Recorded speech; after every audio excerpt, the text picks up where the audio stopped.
النهارده يا جدعان احنا هنجرب واحد من اقدم الكبابجيه في مصر، مكان بقاله اكتر من 200 سنه متخصص في المشاوي بجميع انواعها. الناس بتجيله من كل حته عشان ياكلوا بس طاجن اللحمه بالبصل مع الرز المعمر الغرقان قشطه. بس المره دي انا مش لوحدي، انا جبت لكم عم نبيل عشان يحكي لكم حكايه اقدم صباع كفته في مصر من عند البيباني. عندنا صباع الطرب بقى مميز. هو بص حجمه اصلا مميز. لا لا. بص الصباع الطرب عامل ازاي، يا نهار ابيض.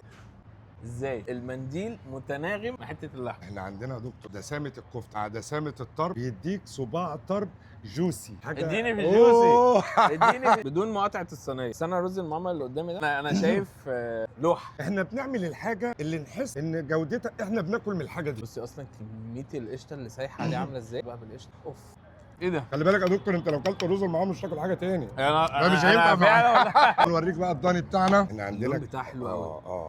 ايه رايك يا دكتور؟ ايه جميله. عايز اقول لك دايبه دايبه. طعم الدنيا واضح قوي فيها. الف هنا وشفا يا دكتور. الصينيه دي يا دكتور اسمها صينيه السلطان. بص يا باشا، 7 8 يقعدوا على الصينيه دي ما يخلصوهاش. طب لو خلصت لك لوحدي. لا لا الحساب عندنا. الله ماشي. ده الرقاق عندنا يا دكتور بقى بالقشطه، لحمه بلدي. عليها حته قشطه محترمه قوي. بس كميه اللحمه اللي في القلب عامله ازاي. مش محتاج لا شوك ولا سكاك، انت تقوم أيوة. عاملين كده ونغوص. بص الشكل بتاعه عامل ازاي. تحفه. ايه والله تحفه. انا دلوقتي مش بصور، انا بتغدى. انا النهارده هدلعك. بص يا دكتور بقى، ايوه احنا عندنا موزه فخار جامده. بصي بس كده شكرا. ده فص بقى الموزه. انا بحب اللحمه الضاني جدا على فكره. لا ده احنا لسه بقى عندنا مفاجاه. الحاج احمد البيباني رحمه الله عليه اول من عمل خط بروست المقطع. هي غريبه بالنسبه لي ان يبقى إن يبقى مطعم مشويات. مشويات بيعمل بروست. بص اصلا قطع البروست عامله ازاي، حجم القطعه جنب وش كميه بريدنج محترمه قوي.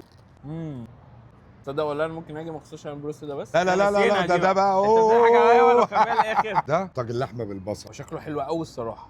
بص دي كل دي قطعه لحمه. مزيكا ما تقولش. هي الحاجه اللي انا حاسه ان هي الحاجه بطعم زمان. وبس بقى كبابجي البيباني ده عنده 4 فروع في المقطم والهضبه الوسطى وحدائق القبه، بس اجدد فرع اليوم موجود في زهراء المعادي. وعامه يعني هم عاملين خصم 20% على منيو الصواني عندهم كله.